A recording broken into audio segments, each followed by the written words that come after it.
Yeah, record-setting levels. I mean, just a few weeks ago, we had the tree pollen count around 10,000. So, I mean, a high day is considered when the count is above 100.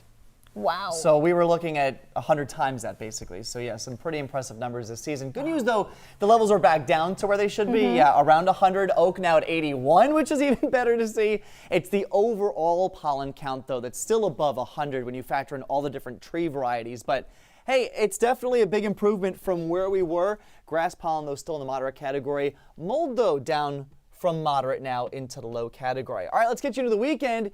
It is going to be humid still and gusty as we get you into Saturday, mid-80s, but notice no rain chances. So again, we are looking at dry conditions as we get into the weekend, turning very warm then as we get into Sunday with temperatures getting close to 90 degrees in a few spots. Still breezy out there. That's really been the name of the game with this forecast. Winds sustained between 15 and 25 miles per hour. As we go through the next few days, not much is going to change in terms of the wind, especially as we get into the weekend. Check out Saturday. I think that's going to be the peak wind for us. The bottom line here, that's sustained winds. The top line indicates the gusts, and we could see gusts on average around 25 miles per hour, which means they could go as high as 30, 35, and 40 miles per hour. We do see the winds relax, though, as we get into next week, especially behind that front.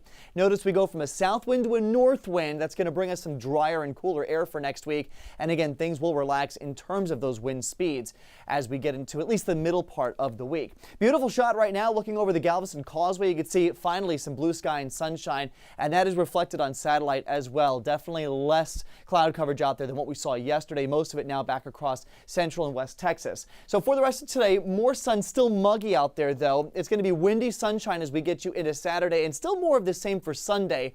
But notice waiting in the wings for us a cold front. That's going to bring us some relief as we get into next week. Will it bring us relief, though, from the drought? That's the big question. Now, over 50% of the state seeing severe drought conditions. We are no exception. Here from Fort Bend County down through Brazoria and Galveston counties now starting to see those severe drought conditions. The only rain chance that we've got for you, though, is with that cold front on Monday.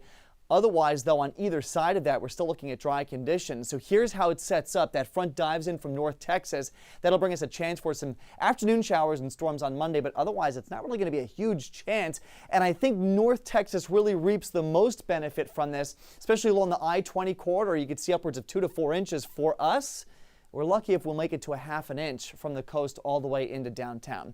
So for the rest of your Earth Day today, mainly cloudy to a few breaks of sunshine. Windy, though, with temperatures in the 80s. There's a look at the 7-day forecast. We're going to stay in the mid to upper 80s through the weekend, watching that late storm chance for Monday, and then Reka, much nicer with lower humidity and clearing skies as we get into next week. Oh, I like the sound of that. Thank you, Pat.